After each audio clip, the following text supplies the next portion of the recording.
La majorité veut changer sa vie, mais presque personne n'ose se regarder en face. Tout le monde parle de transformation, mais peu sont prêts à en payer le prix. Parce que le véritable changement ne commence pas à l'extérieur. Il commence lorsque tu en as assez de ton propre mensonge. La vie ne s'améliore pas magiquement.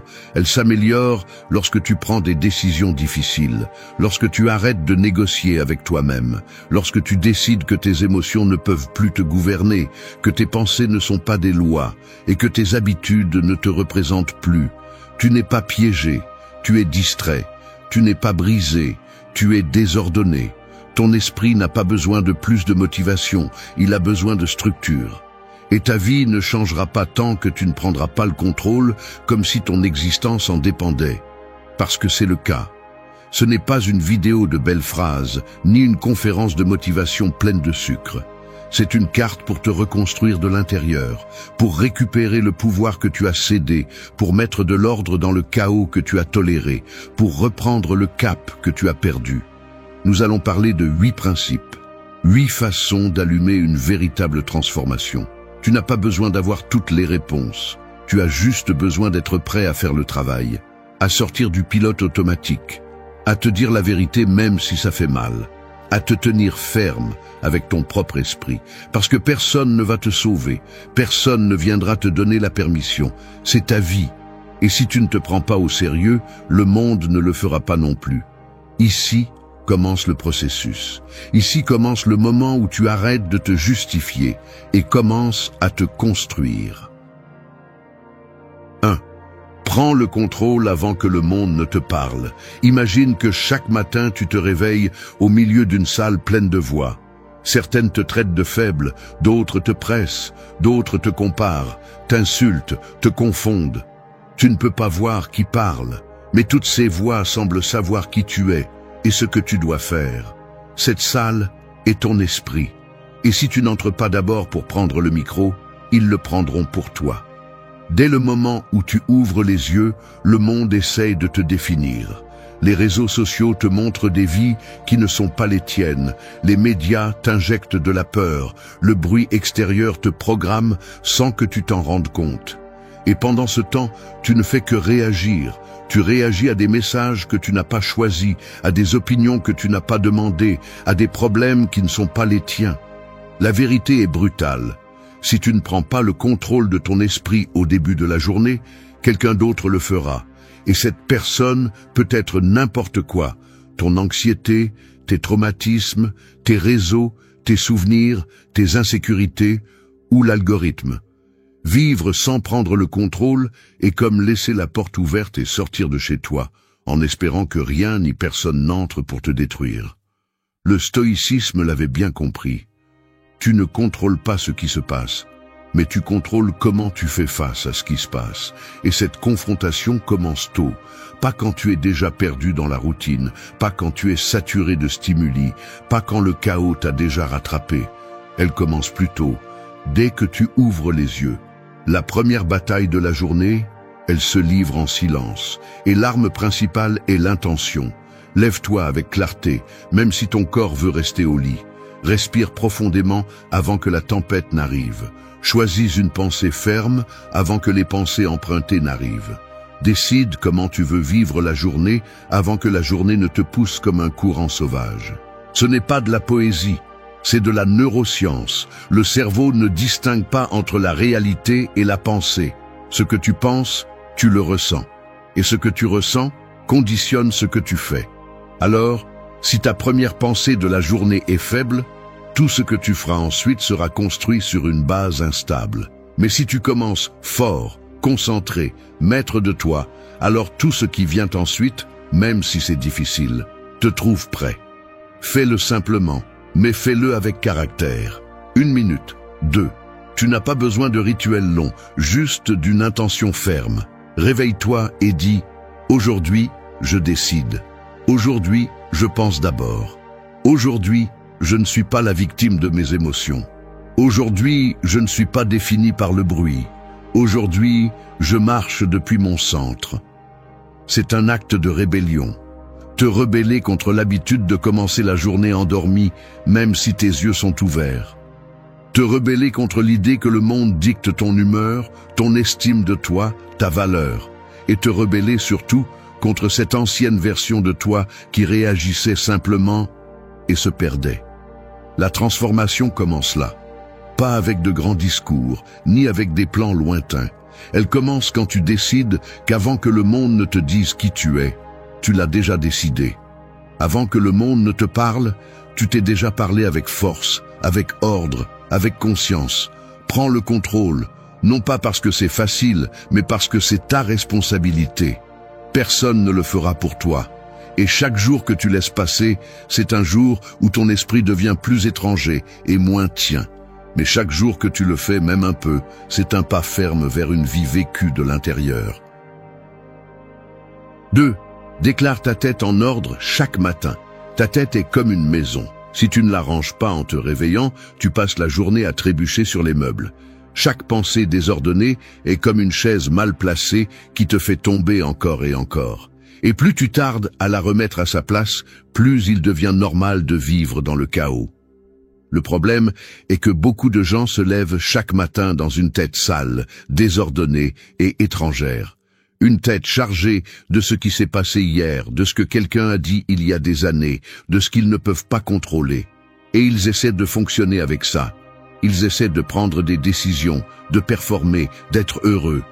Mais on ne peut rien construire de stable sur une base mentale instable.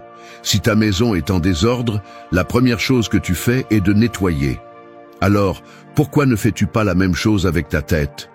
Le stoïcisme l'enseigne clairement. Tu as besoin de revoir tes pensées comme quelqu'un qui inspecte une armée avant d'aller au combat.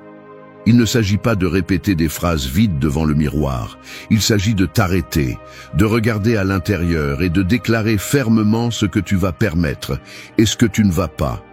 Chaque matin est une occasion de reprendre le contrôle. Tu n'as pas besoin d'avoir toutes les réponses. Tu as juste besoin de déclarer l'ordre, déclarer la direction, déclarer le but. Il ne s'agit pas de te sentir bien, il s'agit de penser clairement.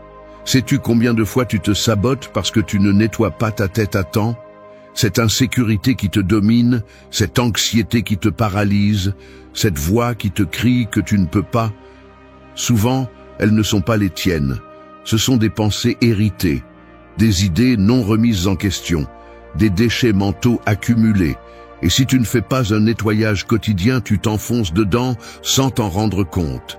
Déclare ta tête en ordre, même s'il y a du bruit dehors, même si tu as échoué hier, même si tu te sens perdu. Parce que l'ordre mental ne dépend pas de comment tu te sens. Il dépend de ce que tu décides de faire avec ce que tu penses. Fais-le simple, mais fais-le réel. Prends 5 minutes. Écris ce qui te préoccupe, ce qui te pèse, ce qui ne te sert pas. Ensuite, brûle-le, casse-le ou simplement lâche-le. Après, écris ce que tu vas faire aujourd'hui, ce que tu vas être aujourd'hui, quel type d'énergie tu vas apporter à ta journée. C'est ta déclaration, c'est ta position ferme face au chaos. Parce que le monde va essayer de te désorganiser. Il va venir avec des problèmes, des imprévus, des provocations. Mais si tu es déjà en ordre à l'intérieur, peu importe ce qui se passe à l'extérieur, tu ne réagis pas comme quelqu'un qui est à la dérive. Tu réponds comme quelqu'un qui a déjà décidé qui il est. Il ne s'agit pas de tout contrôler. Il s'agit de commencer la journée depuis une position de clarté, de te mettre au centre, d'ordonner tes pensées comme quelqu'un qui aiguise une arme, parce que c'est ce qu'elles sont. Tes pensées sont tes armes, et si elles sont désordonnées, tu es désarmé. La tête sans ordre est facile à manipuler. Facile à distraire, facile à briser, mais une tête qui s'organise chaque jour devient une forteresse, et à partir de là, tu peux construire ce que tu veux. Alors, fais-en un rituel, pas religieux, pas mystique, un rituel de pouvoir, le moment où tu t'assois avec toi-même et mets chaque chose à sa place, parce que personne ne peut le faire pour toi. Personne ne peut entrer dans ta tête et nettoyer le désastre. Seul toi peux. Et chaque jour que tu le fais, tu deviens plus fort, plus clair, plus toi. Déclare ta tête en ordre chaque matin, parce que celui qui commence avec de l'ordre termine avec une direction. Et dans un monde qui crie le chaos, l'ordre interne est ton plus grand acte de rébellion. 3. Regarde-toi sans mensonge. Ton reflet n'est pas dans le miroir, il est dans tes décisions. Le miroir ne montre que ton visage. Ce que tu es vraiment se révèle dans ce que tu choisis de faire quand personne ne te regarde. Et même si tu peux tromper tout le monde avec des mots, des gestes ou des poses, il y a un endroit où tu ne peux pas te cacher, devant toi-même. L'esprit a un talent dangereux, justifier tout. Il te fait croire que tout va bien, que ce que tu as fait était la bonne chose, que ce que tu évites n'est pas si important.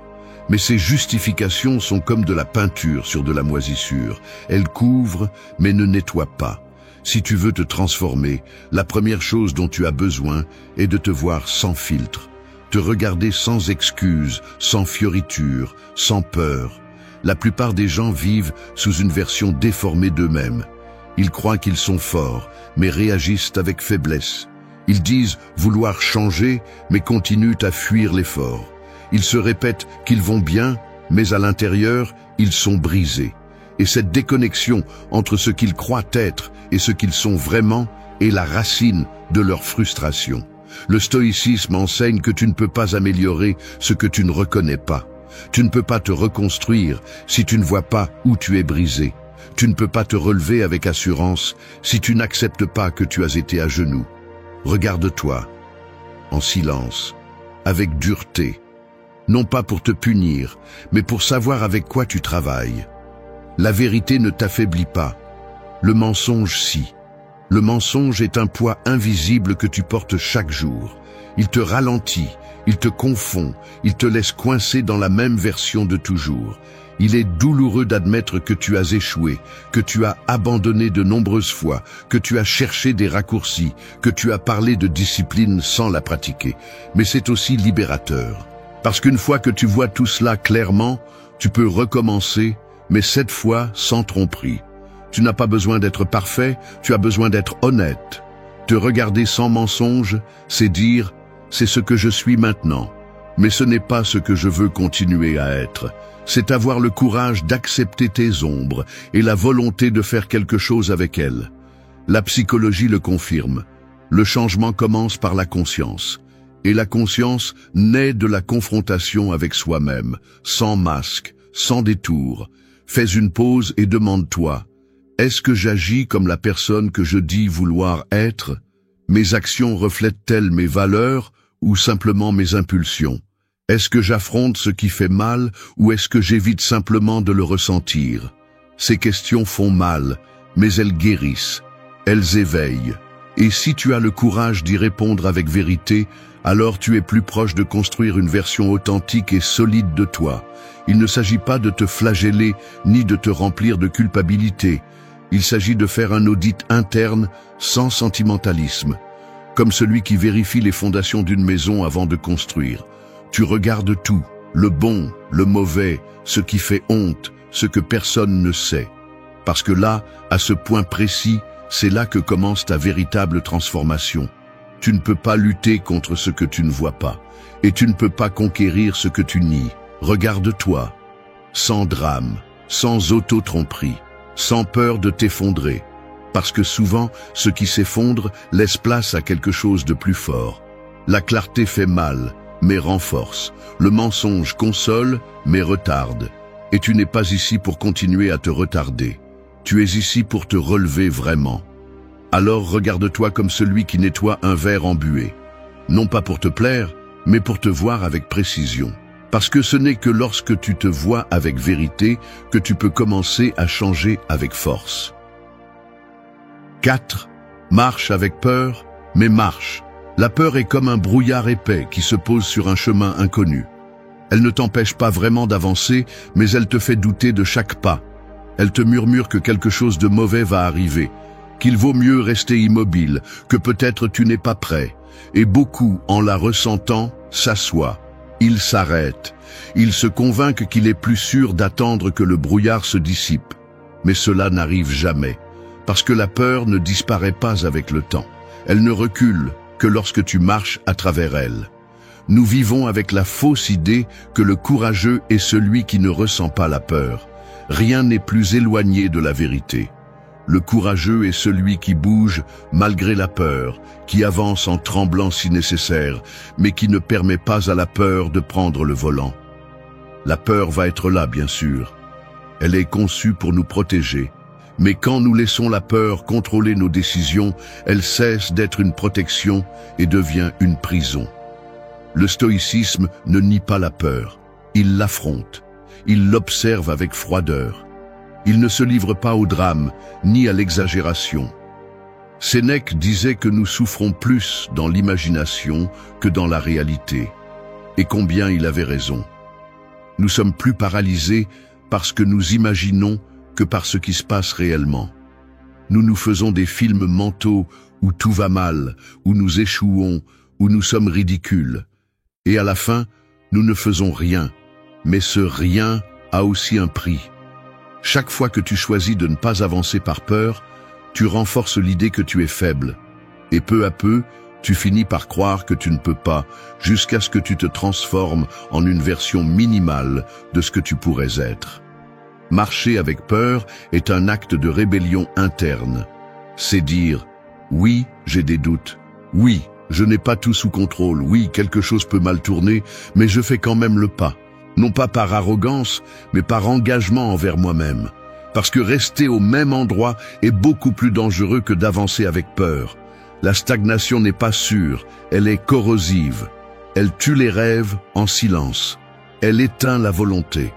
Et le pire, elle te fait habituer à moins que ce que tu mérites. La neuroscience sait que la peur active des zones primitives du cerveau, conçues pour la survie.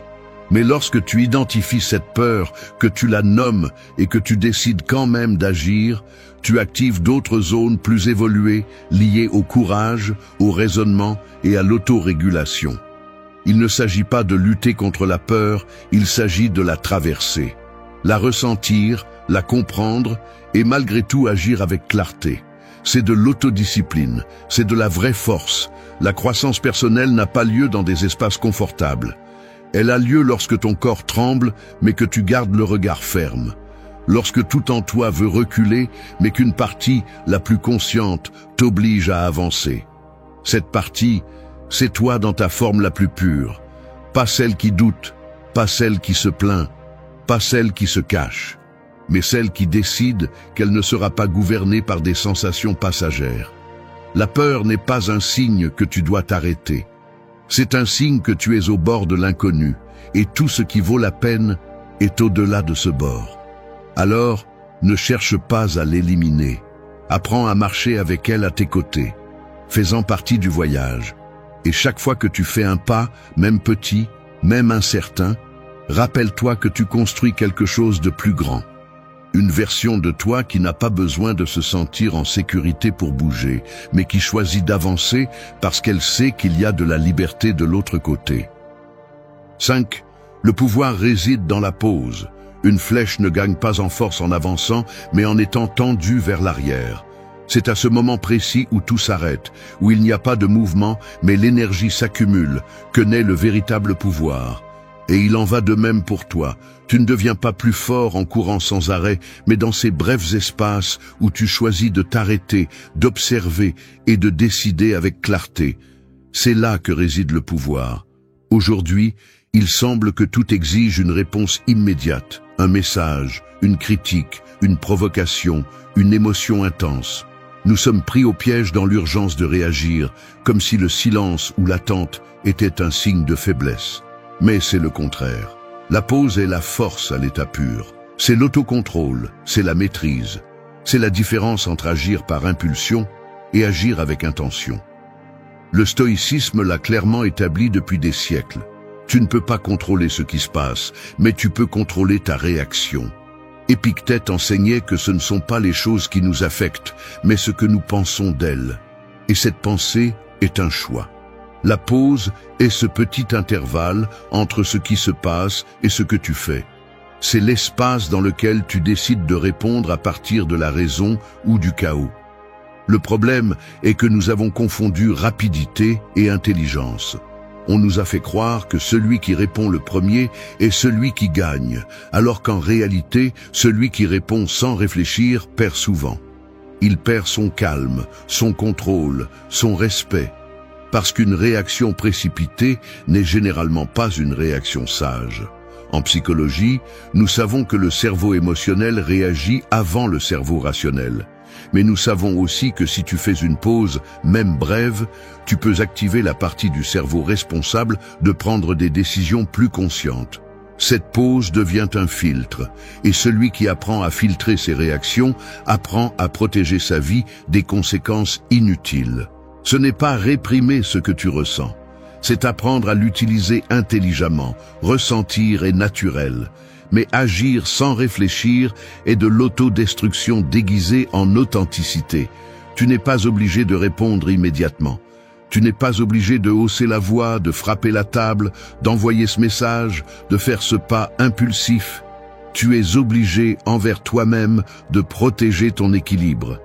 Et pour cela, la pause est ton allié la plus puissante. Imagine un instant à quel point ta journée serait différente si, avant chaque réaction, tu prenais une pause. Quelques secondes pour respirer, réfléchir et choisir. Un espace pour retrouver ton centre avant d'agir. Ce qui semble petit devient énorme lorsqu'il devient une pratique quotidienne. Parce que celui qui fait une pause se renforce. Et celui qui se renforce dirige sa vie au lieu de se laisser entraîner par elle. Fais de la pause une habitude. Tu n'as pas besoin d'un lieu spécial ni de techniques compliquées. Tu as juste besoin de te rappeler que tu n'es pas dans cette vie pour agir comme une machine. Tu es ici pour te construire consciemment. Et chaque pause bien utilisée est une brique solide dans cette construction. Là, dans le bref silence entre ce qui se passe et ce que tu fais, c'est là que commence ton véritable pouvoir. 6. Démonte aujourd'hui une chaîne invisible. La plupart des gens ne marchent pas librement. Ils traînent des chaînes invisibles. Elles ne font pas de bruit. On ne les voit pas. Mais elles sont là. Ce sont des habitudes qui se répètent en silence, des peurs qui dictent le chemin, des croyances que quelqu'un d'autre a mises dans l'esprit il y a des années. Et le plus dangereux de ces chaînes n'est pas leur force, mais le fait que tu t'habitues à vivre avec elles comme si elles faisaient partie de toi. Tu n'as pas besoin d'être dans une cellule pour être piégé. Il suffit de répéter jour après jour une action que tu sais qui te fait du mal. Il suffit de continuer à croire une histoire que tu aurais dû lâcher depuis longtemps. Il suffit de ne pas remettre en question une idée qui définit tes décisions sans que tu t'en rendes compte. Ce sont les chaînes les plus dures à briser. Celles qui ne sont pas dans le monde extérieur, mais à l'intérieur. Le stoïcisme ne parlait pas de liberté comme d'un droit politique, mais comme d'une responsabilité personnelle. Il disait que la véritable liberté est la capacité de ne pas être esclave de tes impulsions, de tes pensées, de ton histoire. Et que la seule façon de l'atteindre est de regarder en face ce qui te domine, pas pour le justifier, pas pour le cacher, mais pour le démonter. Nous avons tous une chaîne. Certains la ressentent sous forme de peur constante de l'échec, d'autres dans le besoin d'approbation. Certains répètent des schémas toxiques et d'autres se sabotent chaque fois qu'ils sont sur le point de réaliser quelque chose d'important. Il n'y a pas de honte à avoir des chaînes, mais il y en a à ne rien faire pour les briser quand tu les reconnais. La transformation personnelle profonde commence par un acte de courage. Identifier une de ces chaînes et commencer à la démonter. Tu n'as pas besoin de les briser toutes d'un coup, juste une, aujourd'hui. Un comportement que tu sais qui te retarde, une croyance que tu sais qui ne t'appartient pas, une pensée qui t'affaiblit chaque jour, et l'affronter non pas avec peur, mais avec décision, parce que personne ne viendra couper cette chaîne pour toi. C'est ton travail, ton moment, ta responsabilité. Depuis la psychologie, nous savons que beaucoup de nos schémas s'activent automatiquement parce qu'ils ont été répétés pendant des années. Le cerveau cherche l'efficacité, pas la liberté. C'est pourquoi il agit par inertie. Mais lorsque tu apportes de la conscience à ce schéma et que tu l'interromps, même une fois, tu commences à affaiblir son pouvoir. Changer n'est pas une explosion, c'est une interruption constante. C'est dire stop. C'est ne pas tomber une fois de plus. Et même si cela semble minime, c'est énorme. Parce que cette interruption est un message. Je ne suis plus la même personne. Je ne vais plus rester enchaîné. Peut-être que cette chaîne est une excuse que tu utilises toujours. Peut-être que c'est une personne que tu continues à craindre. Peut-être que c'est une voix dans ta tête qui te répète que tu n'es pas assez. Peu importe la forme qu'elle prend, l'important est que tu l'affrontes aujourd'hui. Je ne te parle pas de changer toute ta vie en un jour. Je te parle de faire un pas, un vrai, un ferme, un qui dit « plus jamais ». Parce que si tu ne le fais pas aujourd'hui, tu ne le feras probablement pas non plus demain. Et chaque jour qui passe, la chaîne rouille davantage, se fond en toi, devient une partie de ton identité. Mais ce n'est pas le cas. Ce ne l'a jamais été.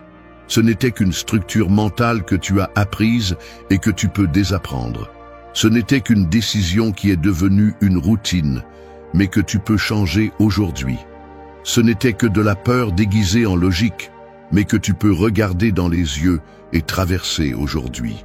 Démonte une chaîne, une seule. Fais-le avec courage, fais-le avec clarté. Fais-le pour cette version de toi qui veut avancer sans poids, sans culpabilité, sans histoire qui l'arrête. Parce que chaque chaîne que tu brises te rapproche un peu plus de ta liberté. 7. Protège-toi sans demander la permission. Un château sans mur ne dure pas longtemps. Tu peux le remplir de richesses, le décorer avec les meilleurs symboles, le construire avec la pierre la plus solide, mais s'il n'a pas de défense, tôt ou tard il sera envahi. Il en va de même pour ta vie. Tu peux avoir de bonnes intentions, de bonnes valeurs et un grand cœur, mais si tu ne te protèges pas, l'usure sera inévitable. Te protéger n'est pas de l'égoïsme, c'est de la survie. Il ne s'agit pas de construire des murs contre le monde, mais de reconnaître que tout ce qui entre dans ton espace ne mérite pas d'y être. On nous apprend souvent à être toujours disponible, à dire oui par politesse, à supporter par peur de déranger. On nous fait croire que prendre soin de nous est un acte d'arrogance et que poser des limites est un manque d'empathie. Mais si tu ne définis pas tes frontières, tu finiras par vivre en territoire étranger, répondant aux attentes des autres, portant des poids qui ne t'appartiennent pas et cédant de l'énergie à des personnes, des environnements ou des idées qui n'ajoutent rien à ta croissance. Le stoïcisme le savait bien. Tu ne peux pas contrôler ce que les autres pensent, disent ou font, mais tu peux contrôler ce que tu permets de t'affecter, ce que tu laisses entrer et combien de temps tu consacres à ce qui n'apporte rien. C'est ton devoir de protéger ton énergie, ton focus, ta paix mentale. Tu n'as pas besoin de le justifier, tu n'as pas besoin de l'expliquer et encore moins de demander la permission de le faire. Il y a des gens qui n'apparaissent que lorsqu'ils ont besoin de quelque chose, d'autres qui déguisent la manipulation avec de l'affection, des situations qui se répètent parce que tu ne mets pas un terme. Et chaque fois que tu cèdes pour ne pas déranger, tu perds un peu de toi. L'accumulation de ces petits renoncements finit par détruire ton identité. C'est pourquoi te protéger n'est pas seulement dire non. C'est aussi avoir clair ce que tu acceptes, ce que tu priorises, ce qui vaut ton temps. C'est établir tes principes comme ligne de base et ne pas les bouger selon les circonstances. De la psychologie, on sait que les personnes avec des limites saines développent une meilleure estime de soi, moins de stress et des relations plus équilibrées.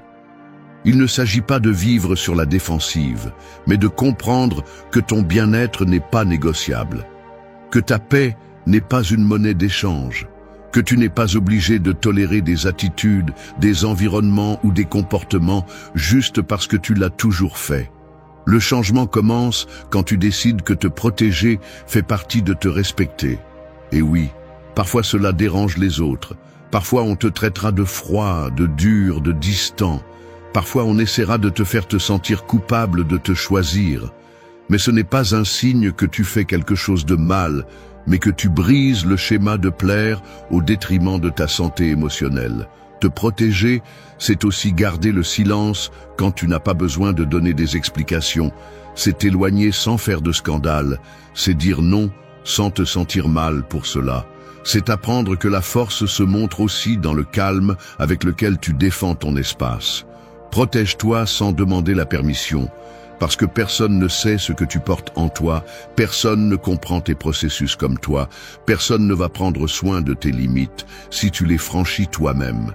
Tu décides qui entre, tu décides quand parler, tu décides avec qui tu partages ton énergie. Et si cela dérange, que cela dérange. Parce que le prix à payer pour plaire à tout le monde est souvent trop élevé. Te perdre toi-même. Alors construis ta muraille, ferme, mais pas rigide, claire, mais pas fermée. Et rappelle-toi chaque jour que protéger ta paix n'est pas un acte égoïste, c'est un acte de dignité. Parce que celui qui ne prend pas soin de lui se brise. Et tu n'es pas ici pour te briser encore une fois.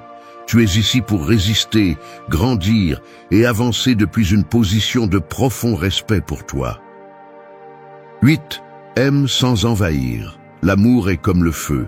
Si tu le rapproches trop, il brûle. Si tu l'éloignes trop, il s'éteint. La véritable sagesse est de le maintenir à la bonne distance, avec assez de chaleur pour nourrir sans consommer. Beaucoup pensent que aimer, c'est fusionner avec l'autre, se perdre, tout donner sans mesure. Mais ce n'est pas de l'amour, c'est de la dépendance déguisée en don.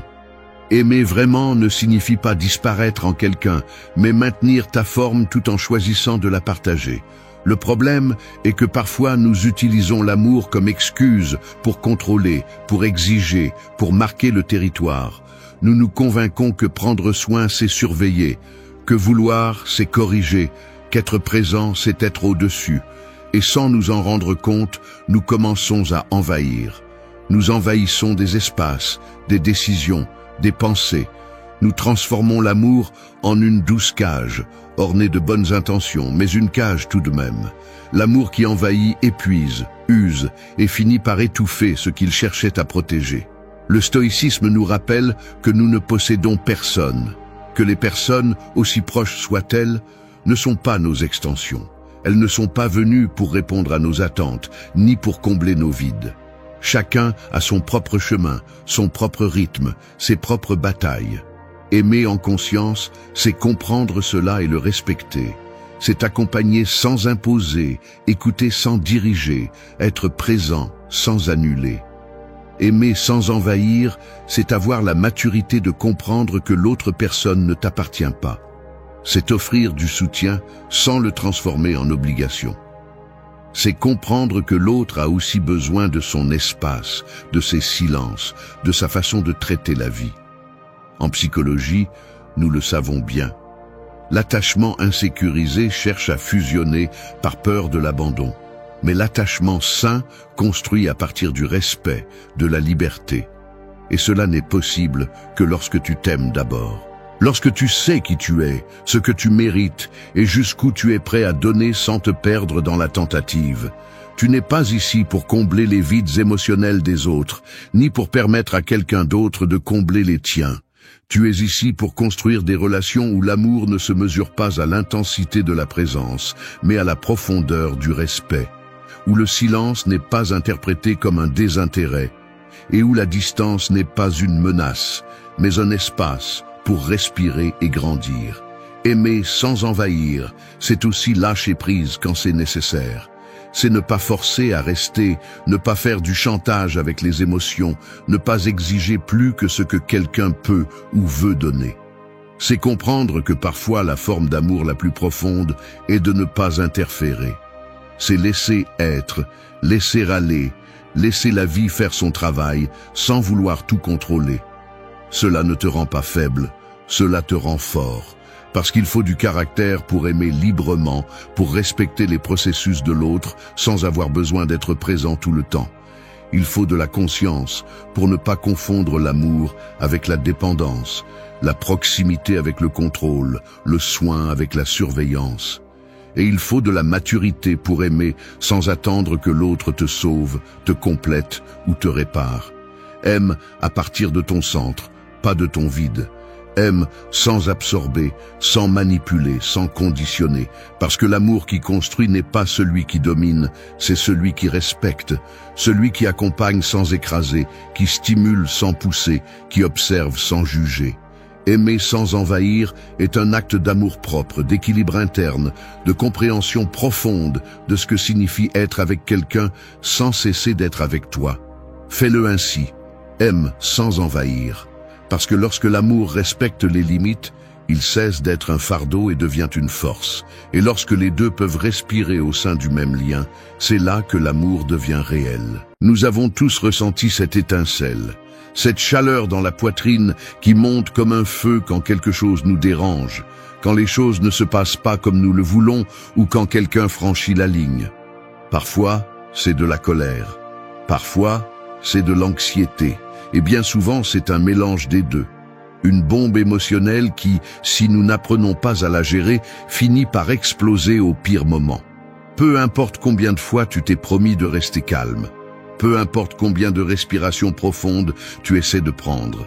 Si tu ne comprends pas ce qui se passe en toi, tu continueras d'être une marionnette de tes émotions. Et c'est là le problème. La plupart des gens ne maîtrisent rien. Ils passent leur vie à réagir, à crier, à fuir, à avaler le poison ou à le déverser sur les autres. Mais la colère ne disparaît pas en l'ignorant. Et l'anxiété ne se guérit pas en répétant de jolies phrases. Si tu veux la liberté mentale, si tu veux cesser d'être esclave de tes impulsions, tu vas devoir commencer à entraîner ton esprit comme si ta vie en dépendait. Parce qu'elle en dépend. Ce n'est pas une autre vidéo pour te dire que tout va bien se passer ou que tu dois juste respirer. C'est un rappel brutal que personne ne viendra te sauver de ton propre esprit. Tu dois le faire. Et c'est là que les principes du stoïcisme entrent en jeu. Anciens, oui, mais plus nécessaires que jamais. Ce ne sont pas des idées philosophiques à encadrer, ce sont des armes à utiliser sur le champ de bataille intérieur. Et combinés à ce que nous savons aujourd'hui de la psychologie et des neurosciences, ils deviennent des outils pratiques pour reprendre le contrôle et vivre avec un calme qui ne s'effondre pas, même quand tout le reste le fait. Si tu en as marre de réagir, si tu en as assez d'exploser, de te taire, de te sentir piégé dans ta propre tête, cette vidéo est pour toi. Nous allons briser le cycle. Nous allons t'apprendre à contrôler le feu avant qu'il ne te consume. Parce que maîtriser la colère et l'anxiété n'est pas un luxe, c'est une nécessité. 1. Arrêter l'incendie avant qu'il ne brûle. L'esprit est comme une pièce pleine de câbles électriques. Chaque pensée, chaque émotion est un fil chargé d'énergie. La colère et l'anxiété ne surgissent pas de nulle part. Elles naissent lorsque deux câbles se croisent, lorsque la tension s'accumule et que quelqu'un ou quelque chose allume l'interrupteur. Et alors, des étincelles, du bruit, du chaos. Mais le plus tragique n'est pas l'explosion. Le plus tragique est que nous aurions presque toujours pu l'éviter. Seulement, nous n'avons pas appris à regarder le système avant qu'il ne tombe en panne. La plupart des gens pensent que la colère apparaît simplement, comme si elle était une visite indésirable qui s'infiltre sans prévenir. Mais ce n'est pas le cas. La colère se construit en silence. C'est une accumulation de jugements, de pensées non résolues, de petites frustrations qui s'empilent jusqu'à ce qu'elles s'effondrent.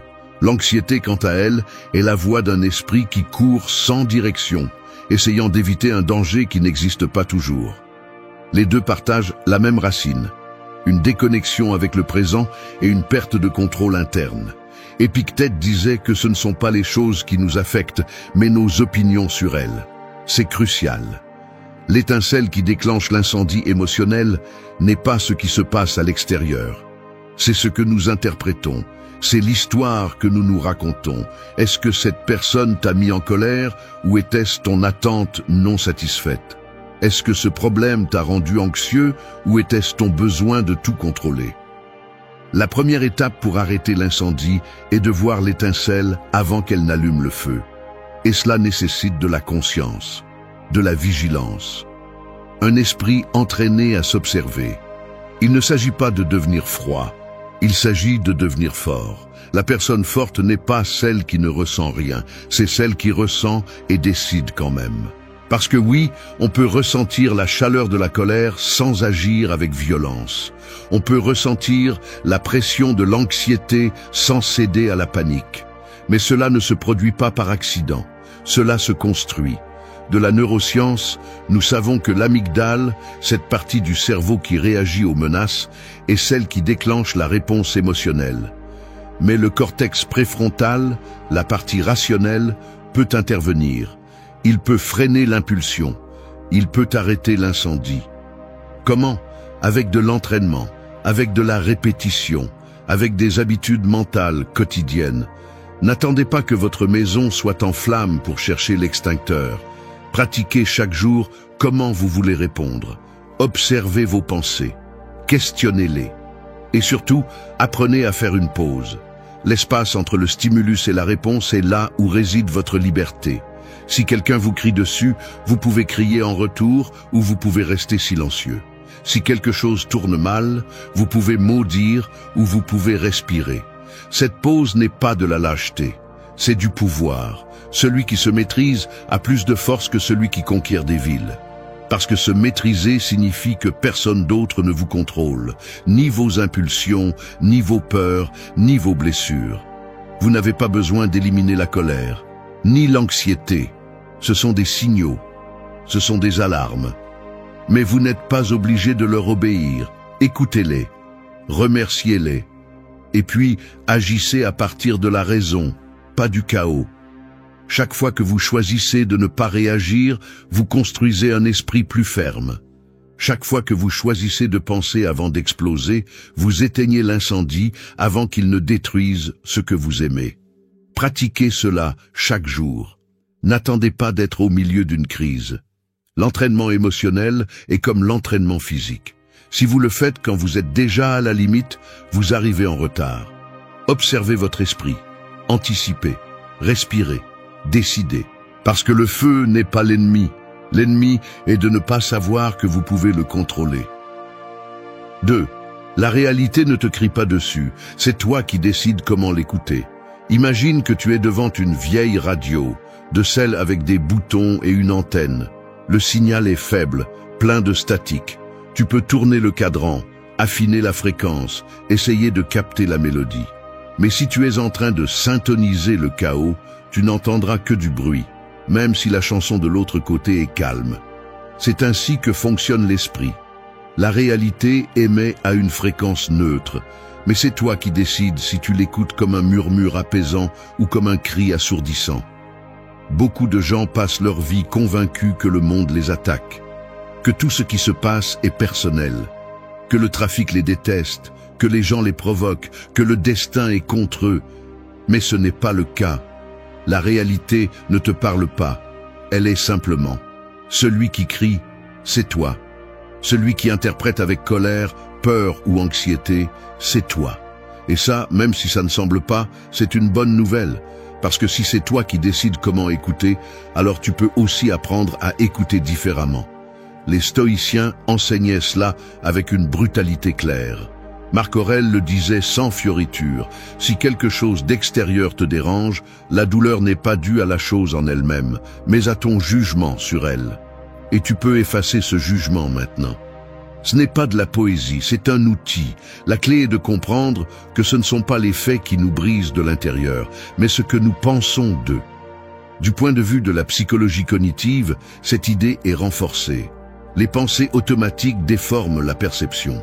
Tu crois que quelqu'un te manque de respect, alors qu'en réalité, il est juste distrait. Tu supposes que tout va mal se passer, alors qu'il n'y a aucune preuve pour le soutenir. Ton esprit devient un émetteur qui transmet la peur, la colère ou le désespoir, même si les faits sont neutres. L'astuce est d'apprendre à changer de chaîne, à remettre en question ce que tu interprètes. On t'a dit quelque chose qui t'a blessé? Demande-toi, l'ont-ils fait avec de mauvaises intentions ou est-ce moi qui l'ai pris ainsi? Cette personne m'a-t-elle offensé ou est-ce que j'attendais une autre réaction? Ce qui s'est passé est-il tragique ou est-ce simplement inconfortable? Ce type de question interrompt le cycle automatique de la souffrance. Il ne s'agit pas de nier ce qui se passe. Il s'agit de ne pas laisser ce qui se passe décider pour toi comment te sentir. Les neurosciences nous confirment que le cerveau interprète constamment les stimuli de l'environnement et que cette interprétation détermine la réponse émotionnelle. Mais le cerveau n'est pas sculpté dans la pierre. Il se façonne avec l'entraînement. Si chaque fois que quelque chose ne te plaît pas, tu choisis d'exploser, ton esprit se programme pour réagir ainsi. Mais si tu commences à faire une pause, à analyser, à répondre calmement, cela devient ta nouvelle configuration par défaut. Cela ne signifie pas devenir une statue insensible. Cela signifie devenir quelqu'un de puissant. Parce que le vrai pouvoir n'est pas de contrôler ce qui se passe à l'extérieur. C'est de ne pas laisser ce qui se passe à l'extérieur détruire ce que tu as à l'intérieur. La réalité ne va pas s'arrêter pour toi. Mais tu peux apprendre à la traverser avec force, sans qu'elle te brise. Entraîne ce filtre, entraîne cette oreille interne qui décide si ce que tu entends est une attaque ou une opportunité. Parce que le monde ne va pas changer de ton. C'est ta façon de l'écouter qui doit changer. Et quand tu y arriveras, tu verras que beaucoup de choses qui te faisaient bouillir de colère n'ont plus aucun pouvoir sur toi. Non pas parce qu'elles ont disparu, mais parce que tu ne leur donnes plus la permission d'entrer. 3. Ferme la bouche pour ouvrir ton pouvoir. Imagine que tu tiens une épée tranchante avec des mains tremblantes. Chaque fois que quelqu'un te provoque, tu la lèves sans réfléchir. Tu attaques avec des mots, tu coupes avec des cris. Mais ce que tu ne vois pas, c'est qu'à chaque fois que tu utilises cette épée sans contrôle, tu te blesses toi-même. Parce que quand tu parles depuis la colère, tu ne décharges pas de pouvoir. Tu le perds. Tu donnes ton énergie, ton équilibre, ta dignité. Fermer la bouche dans les moments de tension n'est pas une faiblesse. C'est une stratégie. C'est la maîtrise de soi. C'est le vrai pouvoir. L'impulsion de répondre instantanément est l'un des plus grands saboteurs de l'autocontrôle. On nous a fait croire que se taire, c'est céder, que parler plus fort, c'est gagner. Mais ceux qui crient le plus sont généralement ceux qui ont le moins de contrôle. Le stoïcisme enseigne quelque chose de radicalement différent, que le silence peut être une arme beaucoup plus efficace que n'importe quel mot lancé avec colère. Sénèque disait qu'il n'y a rien de plus semblable à un fou qu'une personne dominée par la colère. Et il avait raison. L'esprit perturbé perd en clarté, la langue devient maladroite, les émotions détournent la logique. Et dans cet état, ce que tu dis ne te représente pas, il te trahit. Puis viennent les excuses, les justifications, les conséquences. Tout cela parce que tu n'as pas su garder le silence quelques secondes de plus. De la neuroscience, nous savons que l'amygdale, lorsqu'elle est activée en moment de colère, interfère avec le fonctionnement du lobe frontal, la partie du cerveau qui régule la logique et la prise de décision. Quand tu parles dans cet état, tu ne choisis pas tes mots, tu réagis, et cela te rend esclave du moment. Au lieu d'être un guerrier à l'esprit affûté, tu te comportes comme un otage émotionnel. Mais c'est là que la pratique entre en jeu. Apprendre à freiner, à fermer la bouche, à contenir la réponse automatique et à la transformer en un choix conscient. Cet espace, minime, inconfortable, puissant, entre ressentir quelque chose de fort et décider comment répondre, c'est là que se construit le caractère. Il ne s'agit pas de réprimer ce que tu ressens, il s'agit de ne pas laisser ce que tu ressens contrôler ton langage. Parce que les mots sont des graines, certaines guérissent, d'autres empoisonnent. Et ceux que tu lances avec fureur te reviennent presque toujours avec plus de force. Fermer la bouche n'est pas se taire pour toujours, c'est se taire jusqu'à ce que tu retrouves le contrôle. C'est garder le silence pour protéger ta paix. C'est choisir quand parler et, plus important encore, depuis quel état mental le faire. Ce principe ne se limite pas aux discussions avec les autres, il s'applique aussi au dialogue avec toi-même. Souvent, tu nourris ton anxiété avec les choses que tu te dis. Tu t'insultes, tu te punis, tu te répètes des histoires d'échecs. Apprends à te taire aussi là. Apprends à observer sans réagir, même à tes propres pensées. Parce que l'autocontrôle commence dans ce silence intérieur, où tu choisis de ne plus nourrir le chaos. Dans une culture où tout le monde donne son avis, réagit, écrit, celui qui garde le silence par choix devient une anomalie puissante. Non pas parce qu'il n'a rien à dire, mais parce qu'il a la sagesse d'attendre le bon moment. Et quand il parle, ses mots pèsent plus lourd. Parce qu'ils viennent du contrôle, pas du débordement. Ferme la bouche pour ouvrir ton pouvoir. Pratique-le quand on te provoque. Pratique-le quand tu ressens de la colère. Pratique-le même quand tu crois avoir raison. Parce que souvent, le plus grand acte de force n'est pas de gagner la discussion, mais de refuser d'y entrer. 4. Rompe le contrat avec tes attentes. Imagine que tu marches dans la vie avec un contrat invisible dans ta poche. Sur ce papier, que tu as toi-même écrit sans t'en rendre compte, il est détaillé comment les autres devraient agir, comment les choses devraient se passer, comment le monde devrait te traiter. Tout ce que tu attends, tout ce que tu supposes, tout ce que tu prends pour acquis. Le problème est que personne n'a signé ce contrat avec toi. Personne ne l'a lu. Et quand la réalité ne remplit pas sa part, parce qu'elle ne la connaissait jamais, tu exploses, tu te frustres, tu te remplis de colère ou tu sombres dans l'anxiété.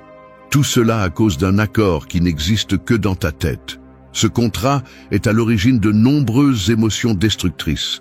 Tu attends du respect et tu reçois de l'indifférence. Tu attends de la compréhension et on te répond avec froideur.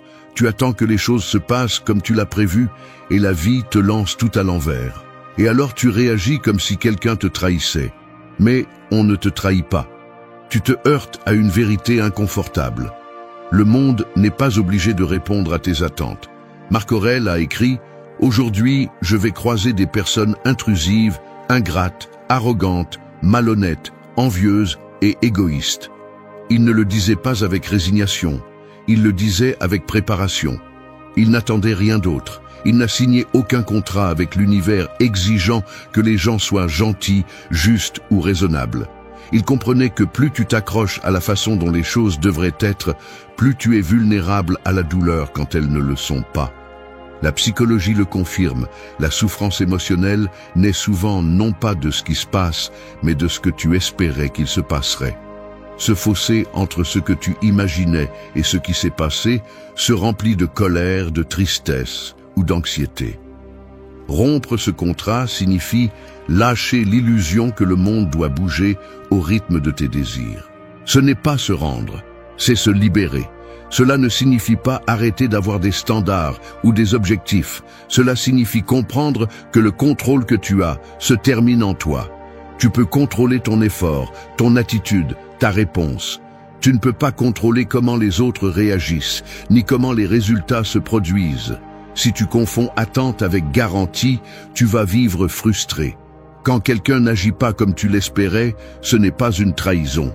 C'est un rappel que chaque personne vit selon ses propres règles, pas selon les tiennes. Quand les choses ne se passent pas comme tu le voulais, ce n'est pas l'univers contre toi.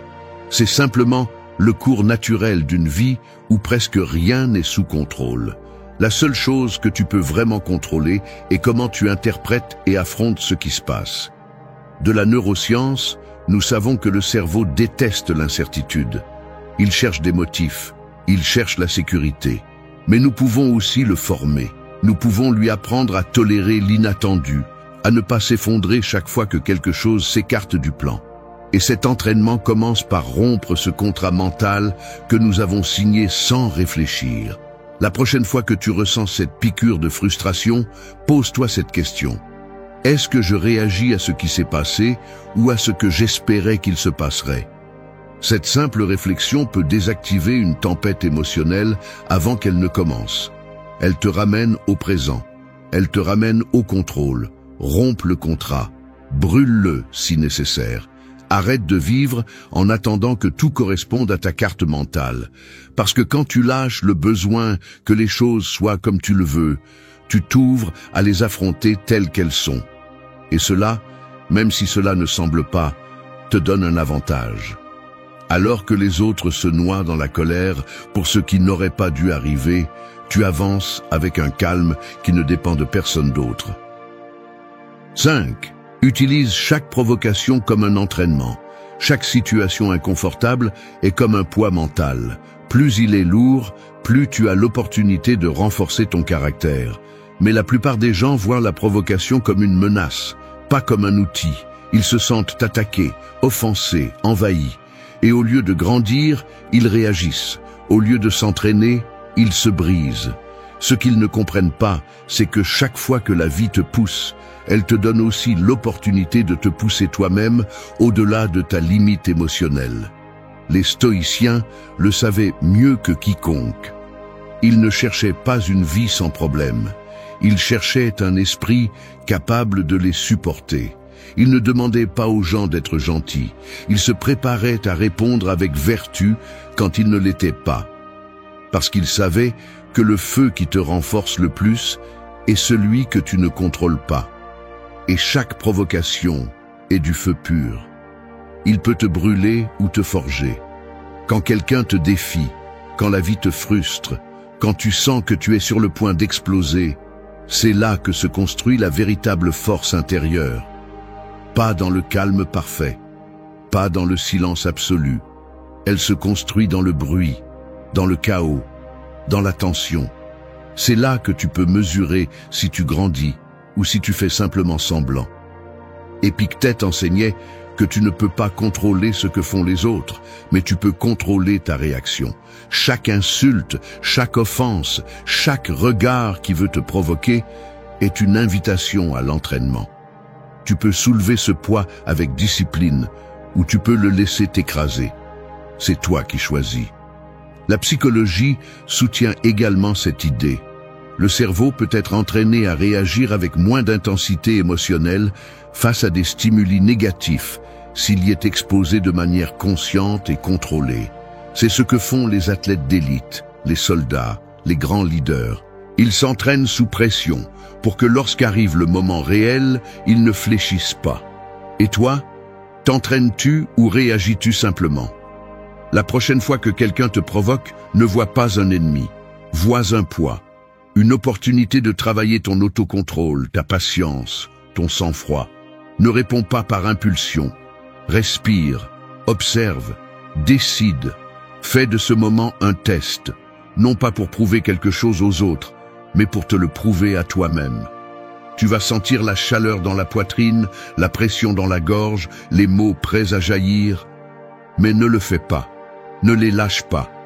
Retiens ce feu, sens son poids, regarde-le en face. Et quand ça passera, quand tu réussiras à ne pas agir impulsivement, tu auras gagné. Pas une dispute, quelque chose de beaucoup plus précieux, une version plus forte de toi-même. De la neuroscience, nous savons que le système nerveux peut être régulé avec de la pratique. Plus tu affrontes des situations difficiles avec conscience, plus ton esprit développe la capacité de ne pas être kidnappé par l'émotion. Littéralement, tu deviens plus résistant, plus stable, plus libre, parce que c'est ce qui est en jeu, ta liberté. Chaque provocation que tu contrôles te donne du pouvoir. Chaque provocation qui te contrôle te l'enlève. Vas-tu laisser quelqu'un d'autre avoir ce pouvoir sur toi? Ces mots vont-ils définir ton état mental? Ou vas-tu t'entraîner comme un guerrier émotionnel qui n'a pas besoin d'un champ de bataille pour montrer sa force? Tous les combats ne se gagnent pas en frappant. Certains se gagnent en résistant, en tenant bon, en souriant pendant que les autres perdent le contrôle. C'est la pratique, c'est l'entraînement. Et chaque jour te donne une nouvelle opportunité de faire mieux. Ne gaspille pas les provocations, utilise-les. Parce que dans ce champ de tension, c'est là que se forge l'esprit inébranlable. 6. Apprends à rire du théâtre de l'ego. L'ego est comme un metteur en scène désespéré d'attirer l'attention. Il est toujours en train de monter des scènes, d'exagérer des situations, d'inventer des drames là où il n'y en a pas. Il ne supporte pas le silence, il ne supporte pas d'être ignoré, et il entre en crise quand quelqu'un ne suit pas son scénario. Son carburant est la reconnaissance, sa faiblesse est l'indifférence. Et si tu n'apprends pas à rire de ses exagérations, tu finis par être pris dans son jeu, à jouer sans t'en rendre compte. Une grande partie de la colère et de l'anxiété que nous ressentons ne vient pas du monde extérieur, mais du besoin constant de protéger l'image que nous avons de nous-mêmes. Cette voix intérieure qui dit « Comment ose-t-il me parler ainsi? Pourquoi ne reconnaissent-ils pas ce que j'ai fait? Qui se croit-il pour me corriger ?» Ce n'est pas ta conscience, c'est ton ego qui parle. Et si tu ne le remets pas à sa place, il prendra le contrôle. Le problème n'est pas d'avoir un ego. Nous en avons tous un. Le problème est de confondre l'ego avec notre véritable identité. Parce que quand cela arrive, toute critique devient une menace, toute erreur devient une humiliation, et tout désaccord se transforme en conflit personnel. Vivre ainsi est une torture. Tout t'affecte, tout te blesse, tout devient une guerre. Le stoïcisme propose une solution radicale. Arrête de te prendre trop au sérieux. Apprends à regarder de l'extérieur ce théâtre que tu montes chaque fois que quelque chose ne se passe pas comme tu le voulais. Apprends à t'observer quand tu exagères, quand tu dramatises, quand tu te fais la victime ou le héros d'une histoire que personne d'autre ne voit. Et au lieu de réagir, ris. Pas par moquerie, mais par lucidité. Parce que quand tu peux reconnaître tes propres absurdités, tu gagnes une liberté que très peu de gens connaissent. La psychologie moderne renforce cette idée. Beaucoup de réactions émotionnelles intenses viennent du besoin de maintenir intacte une image idéalisée de soi-même. Mais quand tu lâches cette image, quand tu arrêtes de vivre pour maintenir une façade, la pression disparaît. Tu n'as pas besoin d'avoir toujours raison. Tu n'as pas besoin de gagner chaque débat. Tu n'as pas besoin d'être parfait. Tu as juste besoin d'être présent et d'agir avec intégrité, même si personne ne te regarde. Du point de vue des neurosciences, nous savons que l'ego est connecté à des zones du cerveau associées à l'identité et à la récompense. Le cerveau réagit intensément quand il sent que son moi est mis au défi. Mais nous savons aussi que la régulation émotionnelle peut être entraînée. La capacité de reconnaître une émotion sans agir à partir d'elle est une compétence qui se renforce avec la pratique. Et l'une des façons les plus puissantes de commencer cet entraînement est avec l'humour. La capacité de rire de soi-même réduit la tension et désactive l'urgence de réagir. On t'a corrigé en public, on t'a interrompu, on t'a sous-estimé. Tu peux te gonfler d'orgueil, cracher du venin, faire une scène. Ou tu peux sourire intérieurement, voir la tentative de l'ego de sauter sur scène et refuser de jouer son jeu. Ce choix, aussi petit soit-il, est un acte de force. Celui qui sait rire de son ego n'est pas faible, il est libre, parce qu'il ne vit plus en réagissant pour protéger un masque. Il vit avec clarté, avec détachement, avec conscience. Et cette conscience le protège contre les provocations, les critiques et les pièges émotionnels qui détruisent ceux qui jouent encore sur scène sans le savoir. Apprends à descendre de la scène. Apprends à voir le scénario que ton ego essaie d'imposer et décide de ne pas le jouer. Dans cette distance, dans ce rire tranquille, se trouve ton pouvoir, parce que pendant que les autres continuent à jouer, tu es déjà éveillé. 7. Ne gaspille pas ton énergie dans des guerres qui ne valent pas ton âme. Se battre pour tout est comme entrer dans une jungle avec une lampe de poche dont la batterie est limitée. Chaque dispute, chaque affrontement, chaque conflit inutile consomme une partie de cette énergie que tu pourrais utiliser pour avancer, construire, grandir.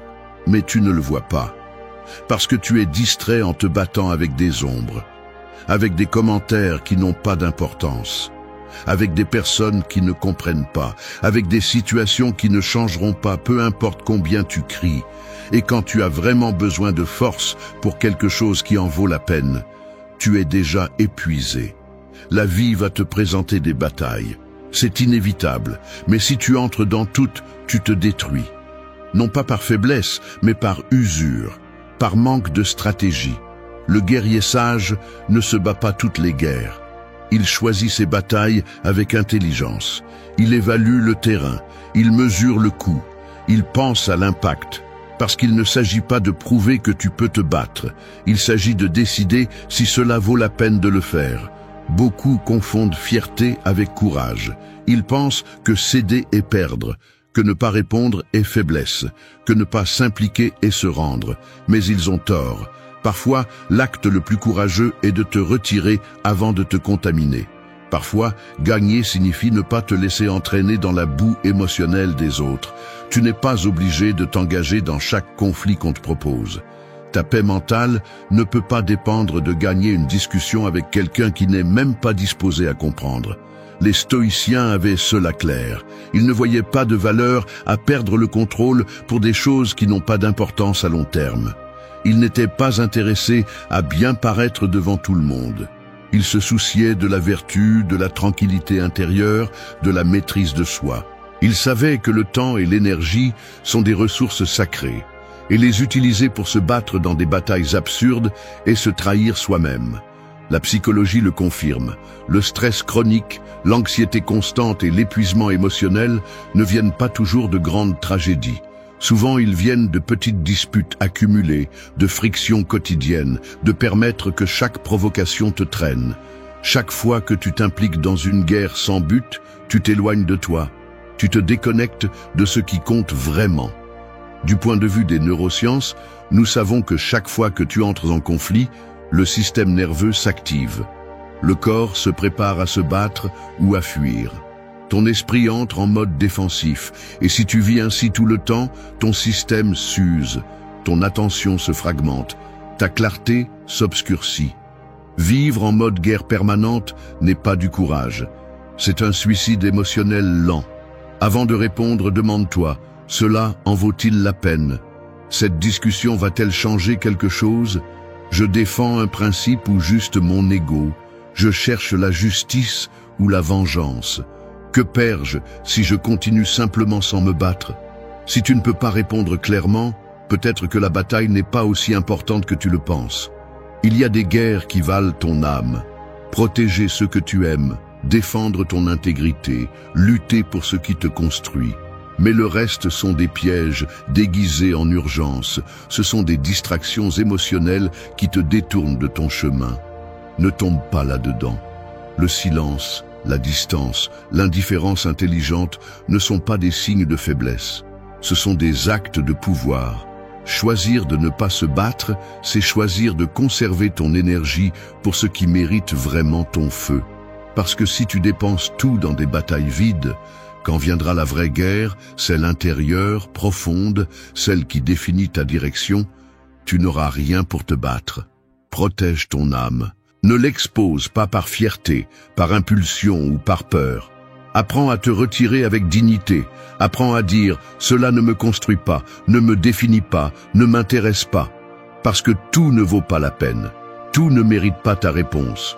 Et quand tu comprends cela, tu commences à vivre avec plus de force, plus de concentration et surtout avec beaucoup plus de paix. 8. Remplace la vitesse par la sagesse. Un train qui va à toute vitesse peut sembler irrésistible jusqu'à ce qu'il déraille. Parce que peu importe la rapidité avec laquelle tu avances, si tu vas dans la mauvaise direction ou si tu n'as pas le contrôle du voyage. Nous vivons à une époque qui glorifie la hâte. Répondre vite, décider vite, agir vite. Mais la vitesse sans conscience n'est pas un progrès. C'est du bruit, c'est du chaos, c'est de l'anxiété déguisée en efficacité. Le véritable pouvoir réside dans le fait de savoir ralentir, de t'arrêter, de réfléchir. Parce que parfois, bouger moins, c'est avancer plus. L'anxiété naît souvent de cette pression constante à réagir instantanément. Tout est urgent. Tout exige, tout te pousse. Et toi, sans t'en rendre compte, tu entres dans un rythme qui n'est pas le tien. Tu accélères pour ne pas être laissé pour compte, pour ne pas paraître faible, pour répondre aux attentes que tu n'as même pas remises en question. Mais dans ce rythme forcé, tu perds la clarté, tu perds la paix, tu perds le contact avec toi-même. La philosophie stoïcienne propose le contraire. Agir à partir de la raison, pas de la hâte. Répondre avec sagesse, pas avec vitesse, parce que chaque fois que tu choisis de répondre plus lentement que ce que le monde exige de toi, tu gagnes en pouvoir. Tu reprends le contrôle. Il ne s'agit pas d'être passif, il s'agit d'être délibéré. Que chaque pas ait un sens, que tu ne réagisses pas comme un réflexe, mais que tu décides comme quelqu'un d'éveillé. Nous sommes entourés de stimuli conçus pour nous voler notre attention. Notifications, commentaires, conflits, nouvelles. Tout le monde veut une réponse rapide. Mais chaque réponse que tu donnes sans réfléchir est de l'énergie que tu offres. C'est du terrain que tu cèdes. C'est de la liberté que tu donnes. T'arrêter n'est pas une perte de temps, c'est un gain de temps.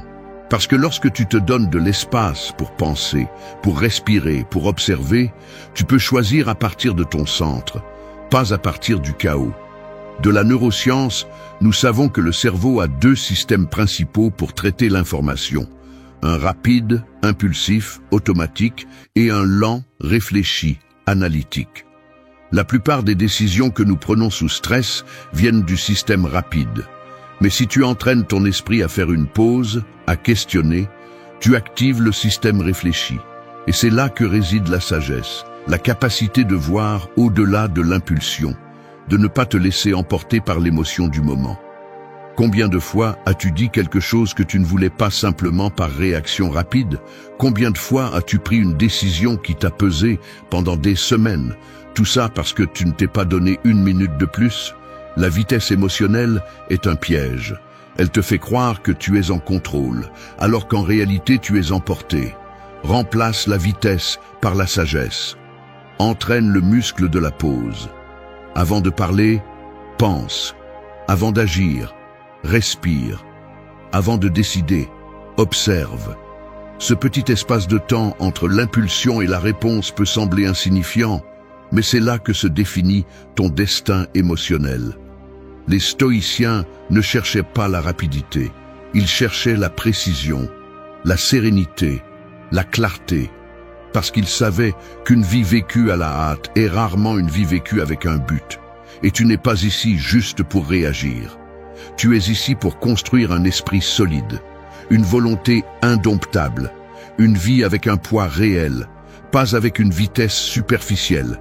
La sagesse ne crie pas, elle ne court pas, elle ne pousse pas. La sagesse marche d'un pas ferme, elle parle avec intention, elle choisit quand avancer et quand rester immobile. Et si tu veux maîtriser ta colère, ton anxiété, ton monde intérieur, tu vas devoir apprendre ce rythme, le rythme de ceux qui n'ont plus besoin de prouver quoi que ce soit, juste de vivre avec vérité. Il y a des moments où la vie vous accule simplement. Elle vous laisse seul avec vos pensées, avec un vide que vous ne savez pas comment combler et une pression interne que vous ne pouvez même pas expliquer. Personne ne le remarque, personne ne le comprend, et même si vous le taisez, vous ressentez tout. Vous en avez marre, vous en avez assez de prétendre que tout va bien alors qu'à l'intérieur, vous êtes au bord de l'effondrement. Et puis arrive cette question brutale que vous ne pouvez ignorer. Où est passée votre force ? À quel moment avez-vous laissé le monde vous l'enlever? Ce n'est pas que vous êtes faible, c'est que vous êtes usé. Vous avez tellement enduré que vous ne savez plus comment continuer. Mais il y a quelque chose que vous devez comprendre maintenant. Personne ne viendra vous sauver. Il n'y aura pas de signe magique, ni de personne parfaite, ni de jour idéal pour que tout change.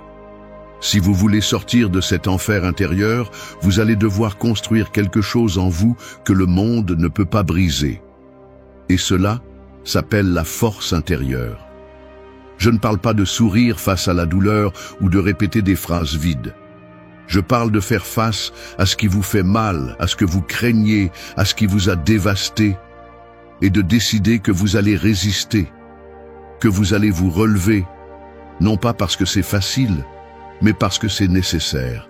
Et pour cela, vous avez besoin d'outils, une philosophie qui ne reste pas dans les livres, mais qui se vit.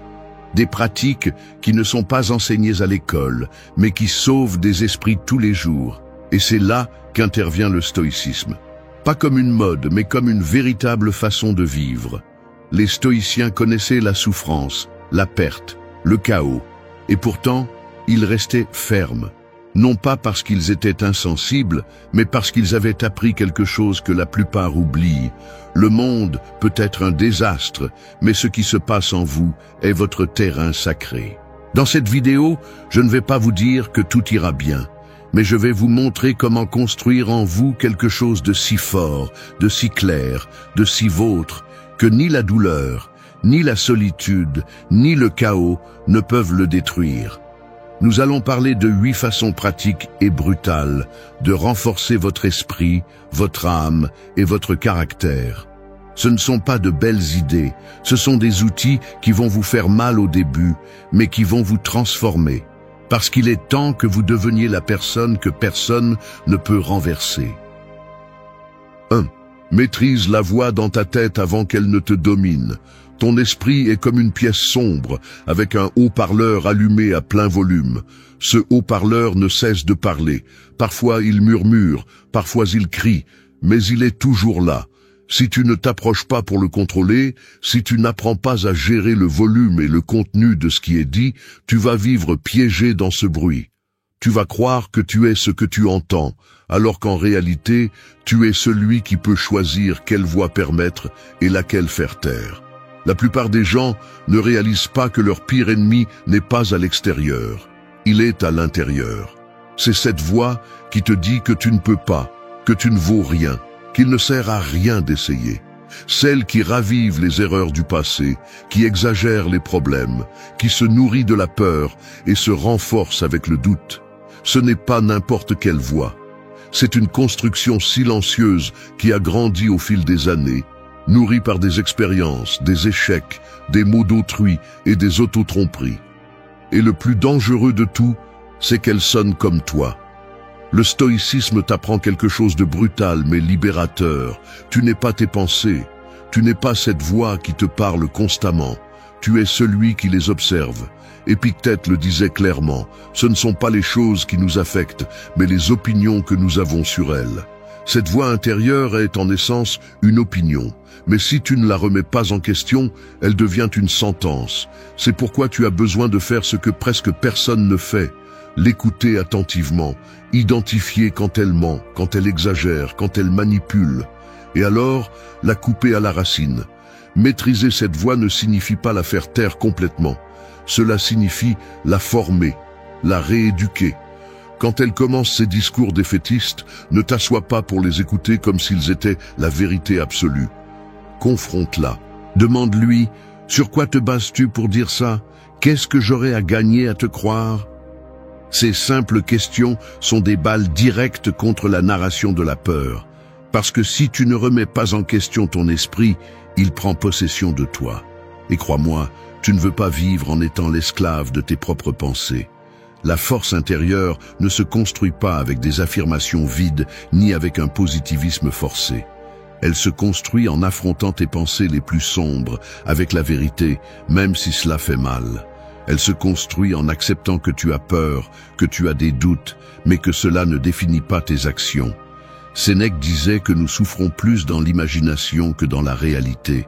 Et cette phrase est de l'or pur. La plupart de tes problèmes ne se passent pas là-bas. Ils se passent dans le théâtre mental que ta voix intérieure a monté. Et chaque fois que tu te laisses emporter par elle sans contrôle, tu lui cèdes la scène, le scénario et même ta volonté. Si tu veux une vraie force, commence ici. Observe tes pensées sans réagir immédiatement. Ne les réprime pas, mais ne t'identifie pas non plus à elles. Laisse-les passer comme des nuages dans le ciel. Certains seront des tempêtes, d'autres seront clairs, mais aucun ne définit qui tu es. Ce qui te définit, c'est ta capacité à décider quelles pensées nourrir et lesquelles laisser mourir de faim. Et cela, même si cela ne semble pas être le cas, est une compétence qui s'entraîne tous les jours. À chaque moment de doute, à chaque pensée qui cherche à te saboter, tu as une opportunité de reprendre le contrôle. Tu ne vas pas faire taire cette voix du jour au lendemain, mais tu peux commencer à baisser le volume. Et un jour, sans t'en rendre compte, tu vas t'entendre dire quelque chose de différent. Je peux. Cela ne va pas me briser. Ici, c'est moi qui commande. Et quand cela arrivera, tu comprendras ce que signifie être vraiment libre. 2. Choisis des mots qui nourrissent ton âme, pas ceux qui empoisonnent ton esprit. Les mots que tu utilises sont comme des graines. Certaines tombent sur un sol fertile et portent des fruits. D'autres tombent sur du poison et t'intoxiquent de l'intérieur. Le pire, c'est que souvent tu ne te rends pas compte que c'est toi qui sèmes tout ça. Chaque phrase que tu répètes, chaque jugement que tu portes sur toi, chaque pensée que tu formules avec des mots durs, façonne la façon dont tu te vois, ce que tu attends de toi et comment tu affrontes le monde. Ce n'est pas une exagération. Ce que tu dis devient ce en quoi tu crois, et ce en quoi tu crois définit ce que tu fais. Aussi simple que ça, aussi brutal que ça. La plupart des gens se parlent comme s'ils étaient leurs pires ennemis. Ils s'insultent, se méprisent, s'annulent. Ils se lèvent et se disent déjà des choses comme « je ne suis pas fait pour ça »,« je suis un échec »,« rien ne va jamais changer ». Et ils le font naturellement, comme si c'était normal, comme si cela n'avait pas de conséquences. Mais bien sûr que ça en a. Chaque mot que tu te dis est une brique dans le mur que tu construis en toi. Tu peux être en train de construire une forteresse, ou tu peux être en train de creuser une tombe émotionnelle. Le stoïcisme l'a bien compris. Ce que tu dis influence directement la façon dont tu perçois la réalité. Marc Aurèle l'a dit sans détour. La qualité de ta vie dépend de la qualité de tes pensées. Mais ce ne sont pas seulement les pensées abstraites qui comptent, mais aussi les mots avec lesquels tu leur donnes forme. Parce qu'une idée faible, dite avec violence, peut devenir une vérité en toi.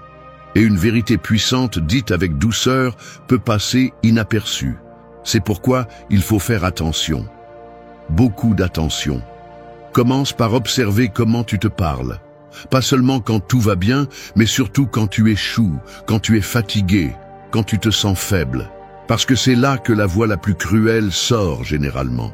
Et si tu ne la corriges pas, elle commence à se répéter comme un écho jusqu'à devenir une narration constante. Il ne s'agit pas de te parler avec des phrases vides ou exagérées. Tu n'as pas besoin de te mentir pour te sentir mieux. Ce dont tu as besoin, c'est de précision, de clarté et un peu plus de compassion. Ce n'est pas la même chose de dire « je suis un désastre » que de dire « aujourd'hui n'était pas mon meilleur jour, mais je peux m'améliorer ». Ce n'est pas la même chose de dire « je ne vaux rien » que de dire « je me sens perdu, mais je suis toujours en route ».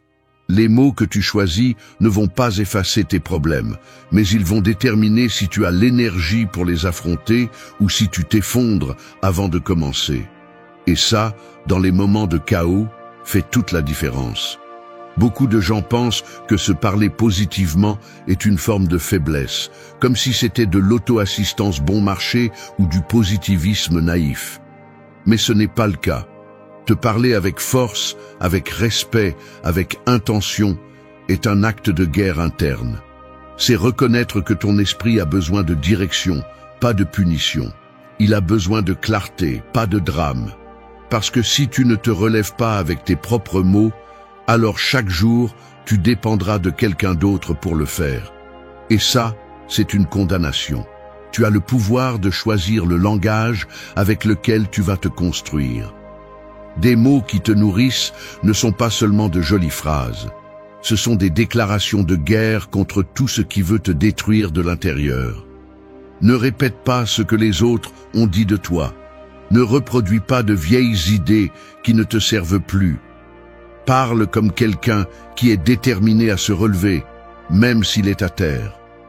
Parce que ce que tu dis aujourd'hui va résonner demain dans ton esprit, dans ton corps et dans tes décisions. Ne sous-estime pas le pouvoir de tes mots. Avec eux, tu peux allumer une étincelle ou éteindre ta propre lumière. Et ce choix, même s'il ne semble pas toujours évident, est entre tes mains tous les jours. 3. Fais du silence ton maître et de la solitude ta force secrète. La plupart des gens fuient le silence comme s'il s'agissait d'une cellule, alors qu'en réalité, c'est un temple. Le bruit extérieur est comme un marché rempli de voix étrangères qui veulent te convaincre de comment tu devrais vivre, ressentir, penser. Mais le silence, cet espace inconfortable et profond où tout s'arrête, c'est là que commence vraiment le dialogue avec ce que tu es. Et non, ce n'est pas facile. Être silencieux ne signifie pas seulement fermer la bouche, c'est éteindre le monde pour un instant et faire face à ce qui est à l'intérieur. Et c'est là que la plupart des gens se brisent. La solitude n'est pas un ennemi, c'est un maître. C'est cette salle vide où au début tu te sens nu, exposé, mais où, si tu résistes assez longtemps, tu commences à voir clairement. Parce que tant que tu es entouré de gens, d'écrans, de bruit, tu peux t'échapper de toi-même. Mais quand tout cela s'éteint, il n'y a plus de déguisement qui vaille. C'est toi, avec tes pensées, tes peurs, tes blessures. Et là, à ce carrefour inconfortable, c'est là que commence la véritable transformation. Les stoïciens le savaient. Ils ne cherchaient pas le bruit, ils cherchaient la clarté. Marc Aurèle écrivait ses pensées au milieu des batailles, entouré de chaos, et pourtant, il trouvait la paix dans cet exercice d'introspection. Parce qu'il comprenait que le pouvoir n'est pas de contrôler tout ce qui se passe à l'extérieur, mais de maîtriser ce qui se passe à l'intérieur. Et pour cela, tu as besoin de silence, pas de temps en temps, tous les jours. Même si ce n'est que pour quelques minutes, tu as besoin de cet espace où personne ne te dit quoi penser, où tu n'as pas à impressionner personne, où tu peux écouter ta propre voix sans interférence. Mais cela fait peur. Parce que dans le silence apparaissent les vérités que tu évites, les décisions que tu reportes, les vides que tu maquilles avec des distractions. Et c'est pourquoi beaucoup préfèrent le bruit constant, les conversations vides, le fait de se déplacer d'ici à là comme si rien ne se passait. Mais il se passe quelque chose. Il se passe que tu perds l'opportunité de te connaître, de te reconstruire de l'intérieur, de retrouver ton centre. Et cela a un coût, vivre déconnecté de toi-même. La force intérieure n'est pas de faire semblant d'être froid. Ce n'est pas d'être entouré de gens tout le temps, ni d'avoir des réponses à tout. C'est d'avoir la capacité d'être seul sans se sentir vide. C'est de pouvoir marcher en silence sans que ton esprit ne devienne un champ de bataille. Et cela s'entraîne. Cela se construit petit à petit, en choisissant d'éteindre le bruit pour écouter ce qui compte. Au début, cela dérange, puis cela libère. Parce que lorsque tu apprends à être avec toi-même, sans distraction, sans masque, tu découvres quelque chose de puissant. Tu n'as pas besoin de autant que tu le pensais. Tu n'as pas besoin de l'approbation constante, ni de l'attention, ni des opinions des autres. Tu découvres que l'essentiel était déjà à l'intérieur. Seulement tu ne pouvais pas l'entendre à cause de tout ce bruit. La solitude choisie est un acte de force, pas de faiblesse. C'est un espace où tu peux tout remettre en question sans avoir à rendre des comptes à personne. Où tu peux échouer, pleurer, respirer et te relever avec de nouvelles décisions. Lorsque tu apprends à faire de ce silence ton allié, tu cesses de dépendre du monde pour te sentir fort.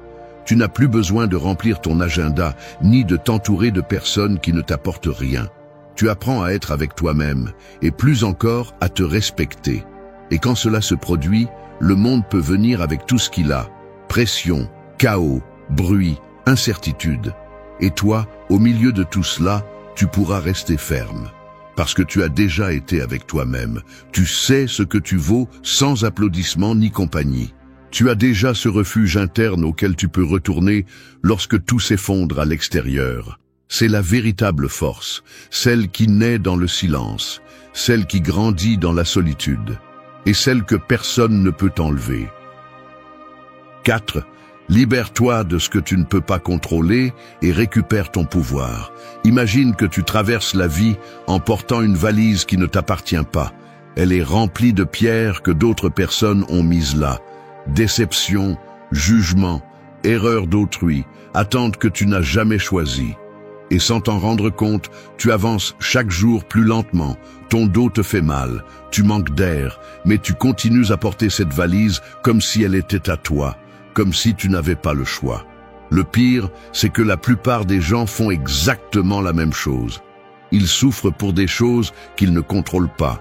Ils s'épuisent pour des personnes qui ne changent pas. Ils se rendent amers à cause de situations qui échappent à leur contrôle.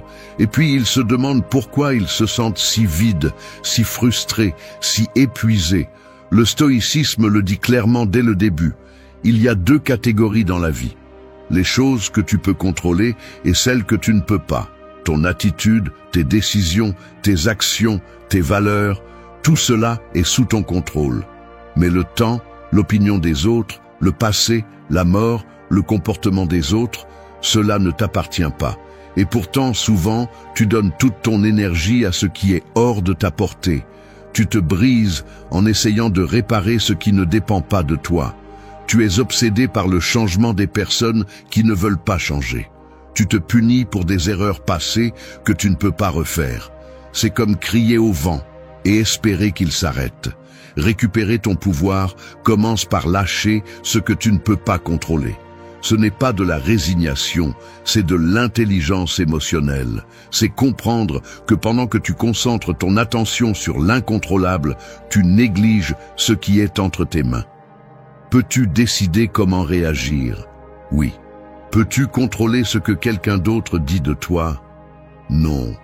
Peux-tu choisir comment tu vis aujourd'hui? Oui. Peux-tu empêcher le monde d'être injuste parfois? Non. Et c'est là la clé. Chaque fois que tu dépenses ton énergie sur l'extérieur, tu perds du pouvoir sur l'intérieur. Et cela te transforme en esclave, déguisé en personne libre. Les stoïciens n'étaient pas insensibles, ils étaient pratiques. Il ne s'agissait pas de ne pas ressentir, mais de ne pas laisser ce qu'ils ne pouvaient pas changer les détruire de l'intérieur. Ils comprenaient que la véritable liberté commence lorsque tu arrêtes de lutter contre l'inévitable. Il ne s'agit pas d'accepter tout passivement, mais d'utiliser ton énergie de manière stratégique. Parce que celui qui essaie de tout contrôler finit par perdre le contrôle de lui-même. Et ce n'est pas de la force, c'est du chaos. Beaucoup de gens vivent piégés dans des cercles de frustration parce qu'ils ne veulent pas lâcher prise. Parce qu'ils pensent que lâcher prise, c'est perdre. Mais non. Lâcher prise, c'est choisir, c'est décider que ta paix vaut plus qu'un conflit éternel, que ton équilibre est plus précieux que d'avoir raison, que ton énergie mérite d'être utilisée pour grandir, pas pour souffrir de ce que tu ne peux pas bouger. Et bien sûr, ce n'est pas facile, parce que lâcher prise fait aussi mal. Il est douloureux d'accepter que quelqu'un ne va pas changer. Il est douloureux de cesser d'attendre un pardon qui n'arrive pas. Il est douloureux de regarder une situation et de dire « cela ne dépend pas de moi », mais cette douleur est nécessaire. Parce que c'est elle qui ouvre la porte à ta véritable force.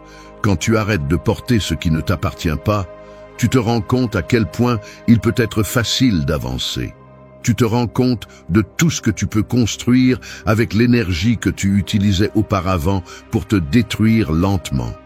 Tu retrouves ton focus, ta clarté, ta décision. Et alors tout change, parce que le monde reste chaotique, oui, mais tu ne te brises plus à chaque coup. Tu as créé une barrière invisible qui protège ce qui est le plus précieux, ton centre. Lâcher prise n'est pas perdre, c'est gagner de l'espace, c'est gagner de la vie. Et c'est le premier pas pour devenir une personne qui non seulement résiste au monde, mais qui l'affronte avec une véritable force. Parce que tu n'es plus à la merci du chaos, tu es en contrôle de toi. 5. Renforce-toi dans le calme avant que la tempête ne te réveille. Le calme est comme la mer avant l'ouragan. Il semble tranquille, même inoffensif, mais cela ne signifie pas que tu dois te laisser aller. Car celui qui se détend trop quand tout est paisible est le premier à sombrer quand la tempête arrive. Et les tempêtes arrivent toujours. Tôt ou tard, la vie va te secouer. Elle ne demande pas si tu es prêt, elle ne te prévient pas à l'avance. Elle arrive simplement, emporte, change le cours des choses et te force à affronter ce qui est vraiment en toi. C'est pourquoi, si tu attends que le chaos apparaisse pour commencer à être fort, tu es déjà en retard. Beaucoup de gens font cette erreur. Ils n'entraînent leur esprit que lorsque la douleur se manifeste. Ils ne cherchent la stabilité que lorsque tout s'effondre. Ils n'essaient de calmer leur anxiété que lorsqu'elle les étouffe déjà. Mais le stoïcien n'agit pas ainsi.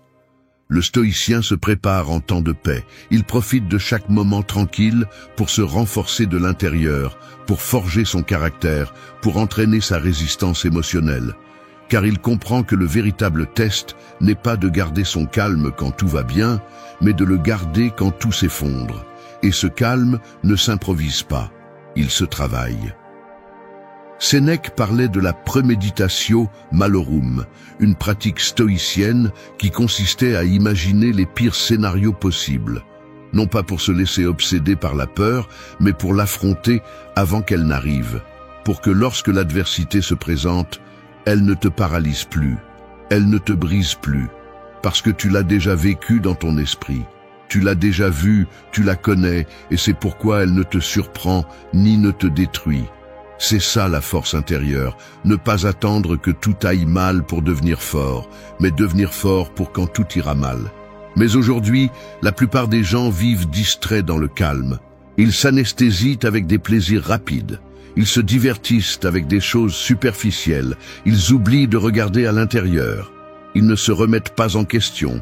Ils ne se préparent pas. Ils ne réfléchissent pas. Et quand la vie frappe, ils se brisent en 1000 morceaux. Pourquoi?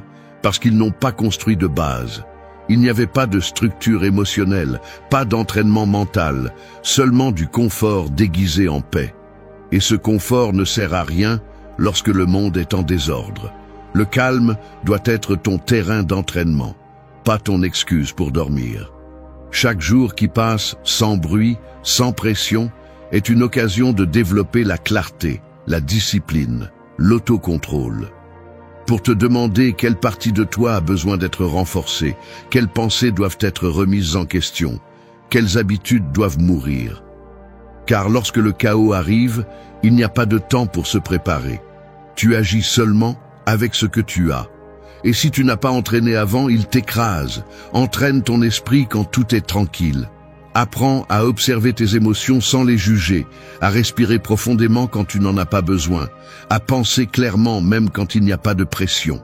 Ainsi, quand viendra le moment de vérité, tu seras prêt. Non pas parce que tu es invincible, mais parce que tu as déjà entraîné ta résistance. Tu as déjà semé la force dans le calme et maintenant tu peux la récolter dans la tempête. Personne n'échappe à la douleur. Personne ne vit sans perte, sans incertitude, sans coup. Mais il y a ceux qui y font face avec courage, avec un regard ferme, avec un cœur fort qui ne s'est pas construit au milieu du désastre, mais bien avant, dans le silence, dans la pratique, dans le calme choisi. C'est le type de force qui ne se voit pas à première vue, mais qui fait la différence quand tout le reste s'effondre. Alors ne gaspille pas le calme, utilise-le. Transforme-le en ton gymnase mental. Car quand le monde tremblera, tu n'auras pas le temps de construire ta forteresse, tu devras vivre à l'intérieur d'elle. 6. Transforme chaque blessure en objectif, chaque cicatrice en direction. Les cicatrices sont comme des cartes secrètes. On ne les voit pas de loin, elles ne brillent pas comme des médailles, mais elles portent l'histoire de chaque bataille que tu as vécue. Certaines, tu les caches parce qu'elles te font mal, d'autres, tu les ignores parce que tu penses qu'elles ne signifient rien. Mais toutes sont là pour une raison. Chaque blessure qui t'a marqué peut être une excuse pour abandonner ou un signe pour te transformer. C'est à toi de décider. La douleur n'est pas ce qui détruit, c'est l'interprétation que tu fais de cette douleur. Et si tu apprends à regarder tes blessures avec d'autres yeux, elles peuvent devenir le moteur qui te pousse vers ta meilleure version. La plupart veulent guérir en oubliant. Ils veulent enterrer ce qui a fait mal, faire comme si cela n'était jamais arrivé. Mais cela ne fait que te briser davantage. Parce que la douleur qui n'est pas affrontée reste stagnante. Elle te conditionne, te sabote, te limite. Il ne s'agit pas de revivre le passé, il s'agit de le comprendre. De regarder cette blessure et de te demander « Qu'est-ce que je peux construire avec ça? Comment puis-je utiliser cela à mon avantage ? Comment puis-je éviter que cette cicatrice ne soit qu'une marque sans sens ?» C'est là que se trouve le pouvoir. Prendre ce qui semblait être une tragédie et le transformer en une direction claire. Transformer ce qui t'a brisé en la base de ce que tu vas construire. Le stoïcisme ne nie pas la souffrance. Il l'utilise. Épictète disait que ce ne sont pas les choses qui nous blessent, mais notre opinion sur elles. Une perte peut t'écraser ou peut t'ouvrir les yeux. Un échec peut t'arrêter ou peut te donner une nouvelle stratégie. Un rejet peut t'humilier ou peut t'apprendre que tu n'as pas besoin de validation externe. Tout dépend de ce que tu fais avec ce qui t'est arrivé. Parce que tu ne choisis pas ce qui te blesse, mais tu peux choisir ce que tu fais ensuite.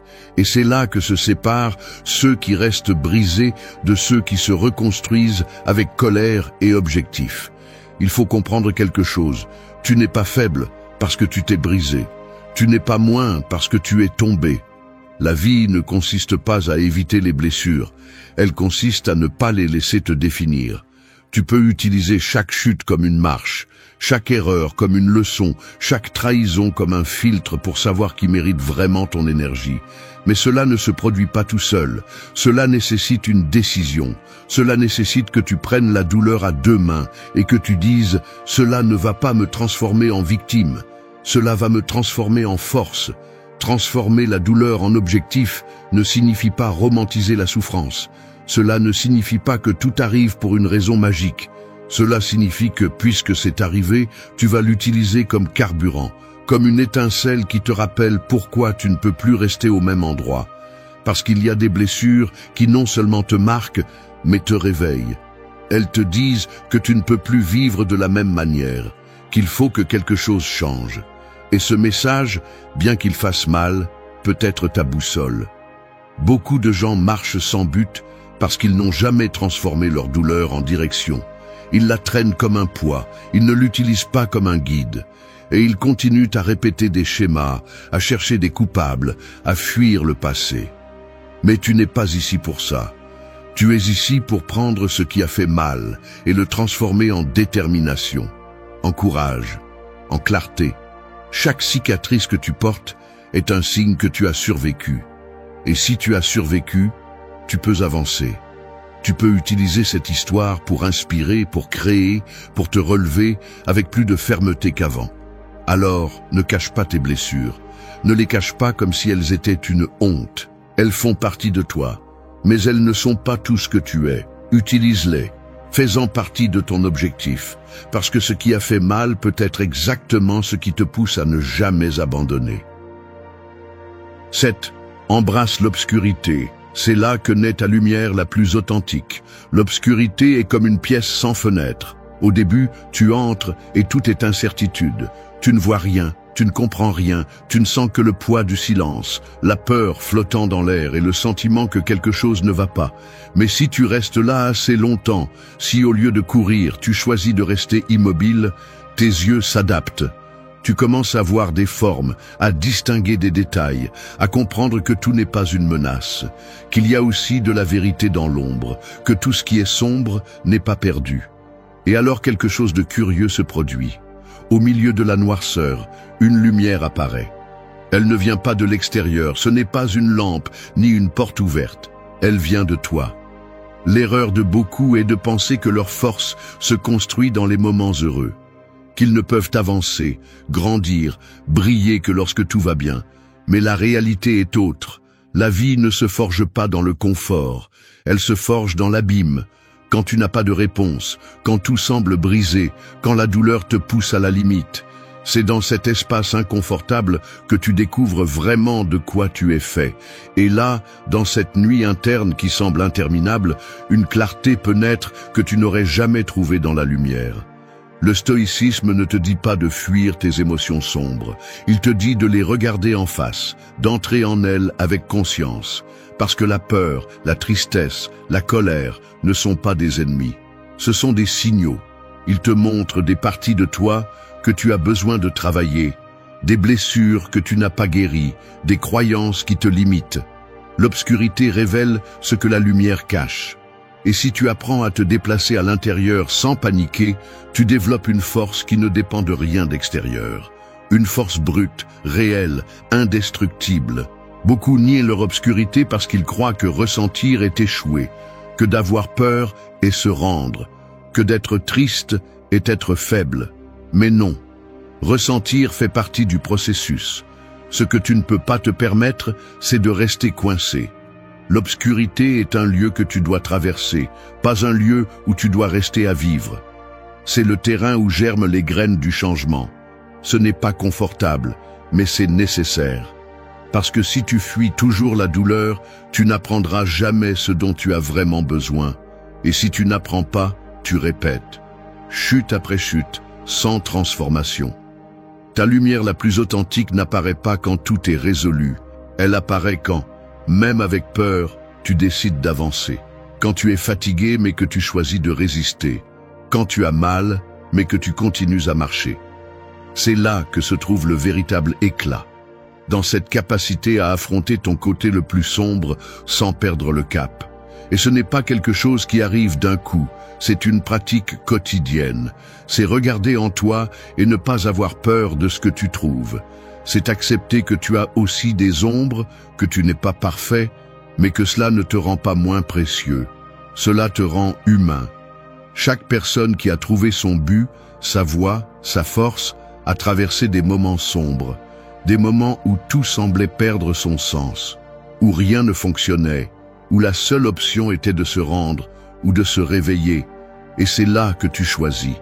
Tu peux laisser l'obscurité te consumer ou tu peux l'utiliser comme tremplin. Tu peux te noyer ou tu peux trouver en toi une flamme que tu ne savais pas que tu avais. Et une fois que tu la trouves, il n'y a pas de retour en arrière. Parce que tu n'as plus besoin de la validation de personne. Tu ne dépends plus de l'extérieur pour te sentir fort. Tu as touché le fond, tu as marché parmi les ombres, et pourtant tu es toujours debout. Et ça, c'est de la vraie lumière. Une lumière qui ne s'éteint pas avec le vent. Une lumière qui vient d'avoir connu ton obscurité et d'avoir décidé de ne plus jamais en avoir peur. 8. N'attends pas de signe. Aujourd'hui est le jour pour faire ce premier pas. La vie est comme une énorme porte que beaucoup regardent, attendant qu'elle s'ouvre d'elle-même. Ils se tiennent devant elle, l'observent, l'analysent, se demandent si c'est le bon moment, s'il y a un signe, si quelqu'un viendra avec la clé parfaite. Mais personne ne vient.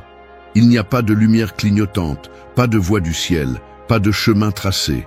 Il n'y a que toi, la porte, et une décision que tu ne peux plus repousser, pousser. Parce que la plupart ne sont pas en échec par manque de talent. Ils échouent parce qu'ils restent immobiles à attendre le moment parfait qui n'arrive jamais. Cette attente tue plus de rêves que l'échec. L'illusion que un jour les choses changeront d'elles-mêmes est un piège. Le moment idéal n'arrivera pas. Tu ne te réveilleras pas un jour avec toutes les réponses. Tu ne te sentiras pas complètement prêt. Et si tu continues à attendre que tout s'aligne, tu vas perdre des années de ta vie à regarder comment les autres osent. Le stoïcisme ne promeut pas la passivité, il promeut l'action consciente. Il ne s'agit pas de te pousser sans réfléchir, mais de cesser de te cacher derrière des excuses élégantes. Aujourd'hui est le jour. Parce que si ce n'est pas aujourd'hui, quand ? Le changement ne commence pas lorsque les conditions sont confortables, il commence lorsque tu décides de bouger malgré la peur, malgré le doute, malgré le chaos. Faire ce premier pas n'est pas une garantie de succès immédiat, mais c'est la seule façon de laisser derrière toi la paralysie. Chaque pas que tu ne fais pas te lie un peu plus à une version de toi qui ne te représente plus. Chaque jour que tu repousses ton avancement est un vote pour rester au même endroit. Tu as de la force, tu as des raisons, tu as des cicatrices qui peuvent être des ailes si tu choisis de les bouger. Tu n'as pas besoin que quelqu'un te dise que c'est ton moment. C'est déjà le cas, parce que le temps n'attend pas et le monde ne s'arrête pas. Et toi, si tu lis ceci, tu sais déjà en toi que tu ne peux plus attendre. Alors fais-le pas. Commence aujourd'hui, parce que cette porte ne va pas s'ouvrir toute seule. Elle s'ouvre de l'intérieur avec la force de ta décision.